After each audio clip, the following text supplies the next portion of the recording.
Baik, bismillahirrahmanirrahim. Assalamualaikum warahmatullahi wabarakatuh. Perkenalkan, nama saya Rafidio, peserta Latsar Gelombang 1, Angkatan 8, Kelompok 1 pada Latsar CPNS Kemendikbudristek pada tahun 2024. Pada kesempatan ini, saya akan mempresentasikan tugas individu pada agenda 3 berkaitan dengan manajemen ASN dan Smart ASN.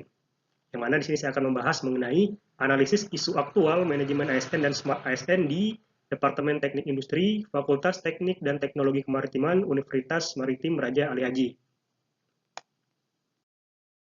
Baik, adapun agenda pembahasan kita hari ini, di sini saya akan membahas 6 poin. Pertama itu adalah bagaimana mengenai manajemen ASN dan Smart ASN, kemudian identifikasi isu aktual pada unit kerja, lalu deskripsi isu dan dampak dari isu tersebut, kemudian isu nanti akan kita analisis lebih dalam menggunakan analisis USG, lalu akan dianalisis juga menggunakan fishbone, lalu dari hal tersebut akan kita buatkan sebuah rekomendasi perbaikan. Seperti itu. Oke, baik, pertama-tama kita akan membahas mengenai manajemen ASN.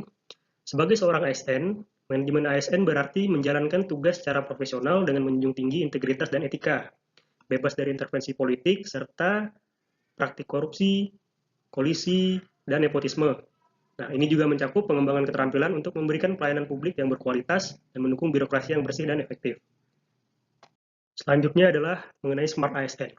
Dalam konteks sebagai seorang ASN, penguasaan digital skill, digital culture, digital ethics, dan digital safety memiliki makna yang sangat penting untuk mendukung tugas dan tanggung jawab di era digital ini. Penguasaan digital skill berarti mampu menggunakan teknologi untuk meningkatkan efisiensi kerja. Digital culture artinya kita bisa menuntut integrasi nilai kebangsaan dan nilai budaya dalam dunia digital. Digital ethics mengharuskan penerapan etika dalam aktivitas online, dan digital safety berfokus pada perlindungan data pribadi serta keamanan digital. Nah, semua hal ini penting bagi seorang ASN agar dapat bekerja dengan lebih profesional dan aman di era digital saat ini.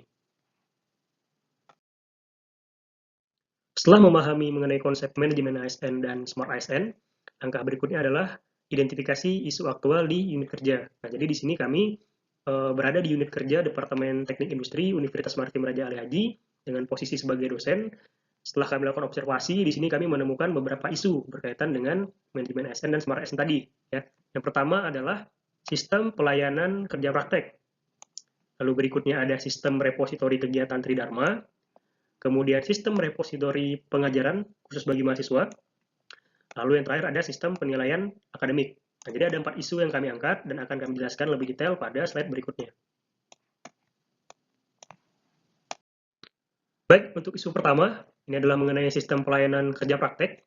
Nah, kondisi saat ini, pelayanan kerja praktek kami itu masih dilakukan secara manual, mulai dari pengajuan surat, kemudian penunjukan dosen pembimbing, kemudian penjadwalan itu masih dilakukan secara manual. Hal ini menyebabkan proses administrasi menjadi kurang efisien. Nah, bagaimana kondisi idealnya? Kondisi idealnya tentu kita harus memiliki sistem digital yang terintegrasi, ya, agar mahasiswa itu mudah untuk mengajukan, memantau, dan mendapatkan persetujuan berkaitan dengan kegiatan KP-nya ini secara online, ya, jadi tidak secara manual lagi. Nah, tujuannya adalah bagaimana biar ini bisa menjadi lebih efisien.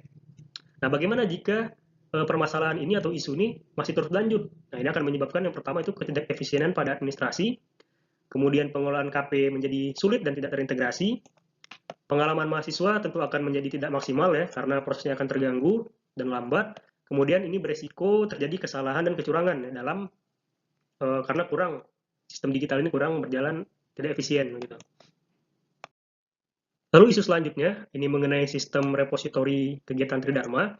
Kondisi saat ini tuh di departemen kami itu belum ada sistem penyimpanan terintegrasi untuk dokumentasi kegiatan Tridharma. Nah, jadi ketika dokumen-dokumen ini dibutuhkan, ini harus diminta secara pribadi kepada dosen yang bersangkutan. Nah, proses seperti ini itu dinilai tidak efisien dan efektif, ya, karena ini akan menghambat nantinya ketika dokumentasi tidak baik, tentunya nanti untuk persiapan akreditasi. Nah, kondisi idealnya bagaimana? Kondisi idealnya adalah tentu kita harus memiliki sistem repositori yang baik, ya, di mana data-data tadi terdokumentasi dengan baik, mudah diakses, ya, sehingga nanti ketika kita butuh datanya, itu kita bisa memiliki datanya dengan cepat, gitu ya. Nah, apa dampaknya ketika isu ini terus berlanjut? Tentu yang pertama, administrasinya menjadi tidak efisien. Dokumentasi tidak tersimpan dengan baik. Nah, ketika tidak tersimpan dengan baik, maka ini akan berisiko untuk hilang ataupun rusak. Nah, tentu ketika hal ini terjadi, ini akan menghambat nanti untuk proses akreditasi, karena dokumen-dokumen yang dibutuhkan bisa jadi tidak ada, gitu ya. Nah, yang terakhir adalah tentu ini akan mengganggu operasional dari kegiatan akademik di kampus. Untuk isu yang ketiga, di sini mengenai sistem repositori pengajaran khusus bagi mahasiswa. Nah, kondisi saat ini, itu kami belum memiliki repositori khusus untuk kegiatan pengajaran. Ya, sehingga mahasiswa yang belum mengambil mata kuliah tertentu, itu dia tidak memiliki akses terhadap RPS, tugas, materi, ya, yang berkaitan dengan mata kuliah tersebut. Nah, ini akan menyebabkan nantinya mereka sulit untuk mempersiapkan diri dengan baik dalam mempersiapkan KRS-nya ya, karena mereka tidak tahu nih mau ngambil mata kuliah apa yang cocok. Memang mata kuliah itu mempelajari apa seperti itu. Nah, bagaimana kondisi idealnya? Tentu kondisi idealnya adalah kita memiliki repositori khusus yang bisa diakses oleh seluruh mahasiswa, ya, baik itu tugas, materi perkuliahan, RPS dan seterusnya. Nah, ini harapannya dapat mempermudah mahasiswa yang ingin mengambil mata kuliah ke depan. Jadi dia udah punya gambaran terlebih dahulu nih apa yang akan dipelajari. Ya. Nah, ini akan berdampak sekali ketika mahasiswa tersebut ingin mengambil mata kuliah pilihan. Ya, jadi kalau udah tahu materinya belajar mengenai apa, itu akan bisa lebih cocok dia mengambil dengan sesuai dengan keinginannya. Begitu. Nah, dampaknya apa jika isu ini terus berlanjut? Pertama, mahasiswa memiliki pengetahuan terbatas karena kurang akses ke materi ya, karena mereka belum mengambil mata kuliah tersebut. Kemudian perencanaan studi menjadi tidak optimal. Nah, kemudian ini juga bisa menyebabkan kinerja akademik mahasiswa tersebut menjadi tidak maksimal. Seperti itu. Oke, mengenai isu yang keempat, di sini adalah sistem penilaian akademik. Kondisi saat ini, di sini kami masih belum memiliki sistem penilaian akademik yang transparan dan real time. Ya. Jadi untuk nilai itu mahasiswa hanya bisa mengetahui nilainya di akhir ya, setelah dosen menginputkan nilai tersebut di sistem informasi pengelolaan akademik atau SIPA. Ya.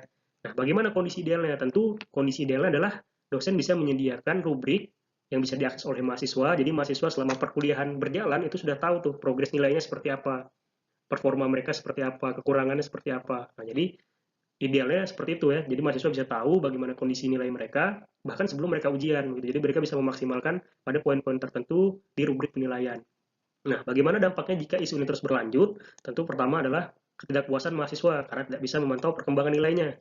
Nah, yang kedua ini bisa menurunkan motivasinya ya, karena tidak bisa melihat hasil kerja kerasnya secara berkala. Nah, lalu ini juga bisa menyebabkan ketegangan antara dosen dan mahasiswa jika nantinya di akhir nilai yang didapatkan tidak sesuai dengan ekspektasi, walaupun sebenarnya ini aktualnya nilainya memang seperti itu gitu ya. Lalu ini juga akan menyebabkan kurangnya kesempatan untuk perbaikan. Nah, jadi kalau memang nilainya bisa dipantau dari saat perkuliahan berjalan, ini akan memberi kesempatan mahasiswa untuk memperbaiki performanya seperti itu. Berdasarkan permasalahan-permasalahan atau isu yang muncul tadi, nah langkah berikutnya kami diminta untuk melakukan analisis USG, ya, urgency, seriousness, dan growth. Nah, di sini urgency itu untuk mengukur seberapa mendesak masalah atau risiko yang harus ditangani, kemudian seriousness akan menilai tingkat dampak atau konsekuensi dari isu tadi, kemudian growth itu untuk menilai apakah masalah atau risiko atau isu tadi itu berpotensi untuk berkembang menjadi lebih besar. Nah, jadi berdasarkan konsep ini nanti akan dicek mana isu yang menjadi prioritas untuk diselesaikan. Baik, ini adalah hasil analisis USG pada isu di unit kerja kami, ya, berdasarkan permasalahan atau isu yang sudah kita deskripsikan sebelumnya. Pertama itu ada sistem pelayanan kerja praktek, sistem repositori tridharma, sistem repositori kegiatan pembelajaran khusus bagi mahasiswa, dan sistem penilaian akademik. Nah, pada konsep analisis USG ini nanti kita akan berikan dia skor pada setiap indikator, ya, dengan skala Likert, 1 itu sangat tidak mendesak, dan 5 itu sangat mendesak. Ya, seperti ini. Ya. Jadi setelah kita lakukan scoring, ditemukan bahwa ternyata isu yang paling berdampak atau paling penting untuk diselesaikan itu pertama adalah berkaitan dengan sistem penilaian akademik. Ya. Kemudian itu adalah sistem repositori kegiatan pembelajaran. Lalu adalah sistem repositori kegiatan tridharma, kemudian sistem pelayanan kerja praktek. Nah, mengapa sistem penilaian akademik ini penting? Nah, ini disebabkan oleh dari segi urgensi atau mendesak atau tidak, ini sangat mendesak ya, karena perkuliahan sudah akan dimulai, sedangkan kita belum memiliki sistem penilaian yang transparan dan akuntabel. Kemudian ini juga berdampak sangat tinggi ya bagi kepuasan mahasiswa. Nah, lalu juga ini berpotensi untuk menjadi lebih buruk ketika ini tidak segera diselesaikan, ya, karena ini akan terus berlanjut ke depannya. Nah, jadi ini dinilai untuk menjadi prioritas diselesaikan. Begitu pula untuk sistem repositori kegiatan dan seterusnya. Baik, setelah kita menemukan isu yang menjadi prioritas, berikutnya kita coba analisis menggunakan diagram fishbone. Ya, diagram fishbone di sini merupakan alat untuk mengidentifikasi penyebab utama dari suatu masalah. Nah, nanti di sini juga akan divisualisasikan bagaimana faktor-faktor tersebut berkontribusi terhadap masalah. Nah, ini akan kita bahas pada slide berikutnya. Oke, baik, ini adalah fishbone diagram untuk isu sistem penilaian akademik. Ya, jadi di sini terdiri dari 4 faktor yang menjadi kontributor dari permasalahan di sistem penilaian akademik. Pertama itu dari segi people atau sumber daya. Sini disebabkan oleh kurangnya pelatihan untuk dosen berkaitan dengan penggunaan teknologi. Jadi dosen tidak memiliki pengetahuan yang cukup, kemampuan yang cukup untuk membuat sistem penilaian akademik yang terdigitalisasi. Lalu dari faktor teknologi, nah platform digital yang kurang mendukung ya, karena di sini kami masih belum mengembangkan atau menggunakan LMS dengan optimal. Lalu juga dari segi metode, nah di sini feedback yang tidak konsisten, kemudian kurangnya rubrik penilaian yang jelas. Nah, jadi rubrik ini sebenarnya sangat penting karena nanti disinilah sebagai indikator penilaian yang transparan. Nah, jadi dari rubrik yang bagus ketika bisa dipublish atau ditampilkan ke mahasiswa dan mahasiswa bisa mengakses berdasarkan rubrik tersebut, ini akan mempermudah atau memperbaiki sistem penilaian akademik menjadi lebih baik. Kemudian dari segi manajemen itu ada proses penilaian yang terbatas, lalu kebijakan penilaian yang belum transparan. Nah, ini sebenarnya disebabkan oleh tidak semua dosen menerapkan sistem penilaian yang transparan tadi. Ya.